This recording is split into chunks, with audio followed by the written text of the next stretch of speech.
quando a gente acha que já viu tudo, né, aparece alguma coisa assim mais grotesca, rocambolesca, como esse caso, resumidamente, do que se trata. Trata-se, no geral, do governo Bolsonaro, da pessoa mais próxima do presidente, que era o Major Cid, que já está preso por outros motivos, não é? Se apropriando de presentes oficiais, joias, e não apenas joias, né? Rodrigo, você viu que tinha barquinho, tinha Vi. palmeirinha, esses aí não valiam nada, levando para os Estados Unidos em voos presidenciais oficiais, não é? No avião presidencial, para vender. Então, é uma coisa assim incrível. E o pai do Cid, o general Cid, morando nos Estados Unidos, sendo assim uma espécie de receptador, que era a pessoa que ajudava a operar essa venda, recolhia o dinheiro e entregava o dinheiro para Jair Bolsonaro. Isso aqui está dentro do material que embasou o pedido da busca e apreensão. Eu tentei aumentar o máximo possível aí. Em letra amarela, está escrito assim: IPL e tal, tem um número, atuação de organização criminosa. E vem os 5 eixos descritos pela Helena na cor verde. Ataques virtuais a opositores, ataques às instituições, urnas e ao processo eleitoral. 3, tentativa de golpe de Estado e de abolição violenta do Estado de Direito. 4, ataques às vacinas. E 5, uso da estrutura do Estado para obtenção de vantagens. Esse é só um dos 5 eixos, que é esse que está em destaque aqui embaixo, com esta linha vermelha no entorno. E no uso da estrutura do Estado para obtenção de vantagens, aí está o desvio de bens de alto valor patrimonial entregues por autoridades estrangeiras. Então, nós estamos falando de uma das ramificações do que a Polícia Federal considera verdadeiramente uma organização criminosa. E o que me ocorre, lendo esse material, vendo esse organograma, ouvindo a Helena e todo o noticiário que a gente ouviu hoje também e viu, né, durante o dia, é o seguinte: Helena, quando o Bolsonaro foi embora do Brasil, a gente achou que ele foi embora para não passar a faixa para o Lula. Mas me ocorre o seguinte: não é que ele foi embora para não passar a faixa, ele foi embora para carregar a muamba. Ele usou avião, aproveitando que ele ainda era presidente, e colocou tudo que pôde dentro desses aviões. Esta mala é um escândalo. Literalmente, o ajudante de ordens do Palácio era um carregador de mala, um muambeiro. Tenente-coronel muambeiro. E o pai dele, o general Lorena, um general receptador. Então, o que nós temos é uma organização criminosa que usou os aviões e o esquema presidencial para levar muamba para os Estados Unidos e transformar em dinheiro vivo. É muito grave. O Bolsonaro foi embora antes do dia 31 e do dia 1º, não para não passar a faixa para o Lula, mas para acertar a vida patrimonial dele, com a ajuda desse general, que é um amigo. Quem é o general Lorena? É um amigo da época da AMAN, Academia Militar de Agulhas Negras. E aí eu chego aos militares. Esse tenente-coronel Cid foi prestar depoimento de farda, autorizado pelo Exército. Cadê o Exército? Cadê o Mourão? Cadê o Braga Neto? Cadê o general Ramos? Cadê essa gente que aterrorizou, importunou o Brasil esses anos todos, falando o medo do comunismo? Cadê o Heleno? Não vão falar nada sobre isso aqui? Um esquema de muamba e receptação internacional? Não bastou o avião com cocaína que foi para a Espanha e foi pego com 39 quilos de cocaína? É um escândalo que, assim como nunca aconteceu. O Bolsonaro é o que disse a nossa manchete, hein, Sara? Muito feliz aqui. A família Cid indica o caminho da cadeia para o clã Bolsonaro.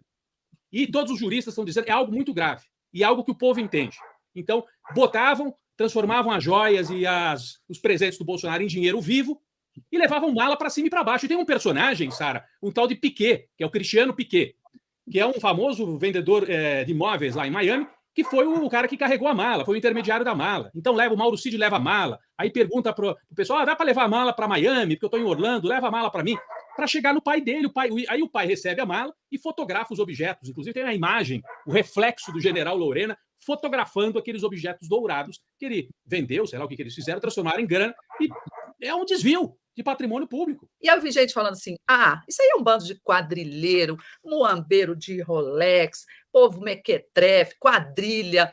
A gente ouviu de tudo, mas, na minha opinião, acho que você, Rodrigo, que está lendo, que leu também, na minha opinião, o que resume a essência desse dia de hoje, dessa operação, com base numa investigação muito sólida, me parece, da Polícia Federal, é a expressão organização criminosa, que a Polícia Federal usou e que o ministro Alexandre de Moraes usou também no despacho dele, e deu a devida dimensão do que significa isso. Não é só o muambeiro, o negócio ali, que fizeram, cada hora comete um crimezinho diferente para ganhar, né, para utilizar o Estado em proveito próprio, né, os recursos do governo.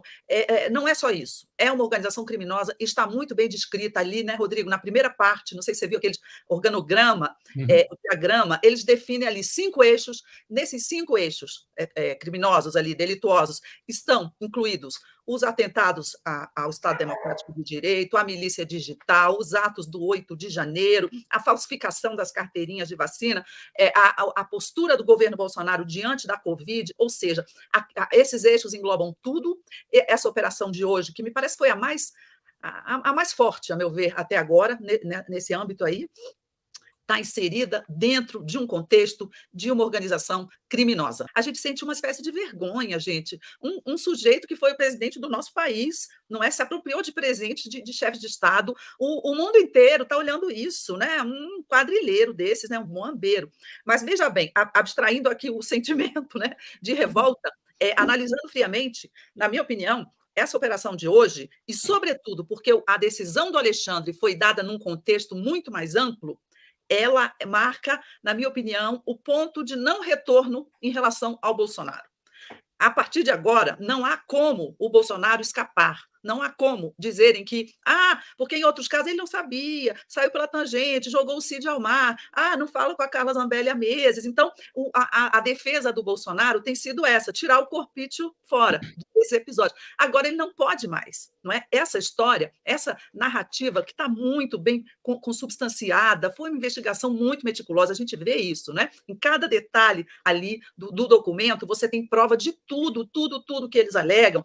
Eu acho que aí você chegou num ponto em relação ao Bolsonaro que não tem retorno. Ele terá que ser indiciado por causa desse, no mínimo por causa desse caso. Isso aí, indiciamento é o mínimo. No caso, eu acho que pode dar cadeia.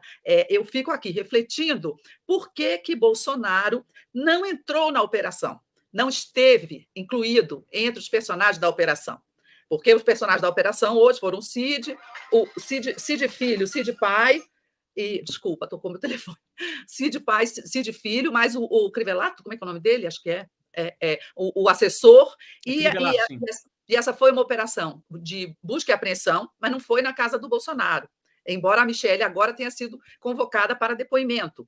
A impressão que eu tenho é que eles estão aguardando um pouco o momento de chamar o Bolsonaro, embora tenha pessoas que não afastem a possibilidade de, numa próxima operação ou numa próxima investigação que chegue à conclusão de que o Bolsonaro está tentando obstruir as investigações, você tem ali um motivo forte para pedir a prisão dele. Que eu saiba, a prisão não foi pedida, e se foi pedida, ela não foi concedida. Eu acho que não foi pedida prisão alguma, eu acho que está havendo um cuidado, e acho até que eles estão certos de fazer isso, né? A Polícia Federal, a CPMI, o Supremo, o que eles estão fazendo? Eles estão expondo publicamente essas investigações, o que foi achado, o que foi encontrado. A cada operação, você sobe isso de patamar, as pessoas tomam conhecimento do que ocorreu, e aí, quando for o momento, não é, de indiciar, julgar, talvez prender o Bolsonaro, já vai haver, na opinião pública, já vai haver um ambiente, não é, em que todo mundo vai saber por quê. Me parece que eles estão ali indo de fora para dentro, não é? Com cautela, enumerando aí os crimes, o envolvimento do Bolsonaro.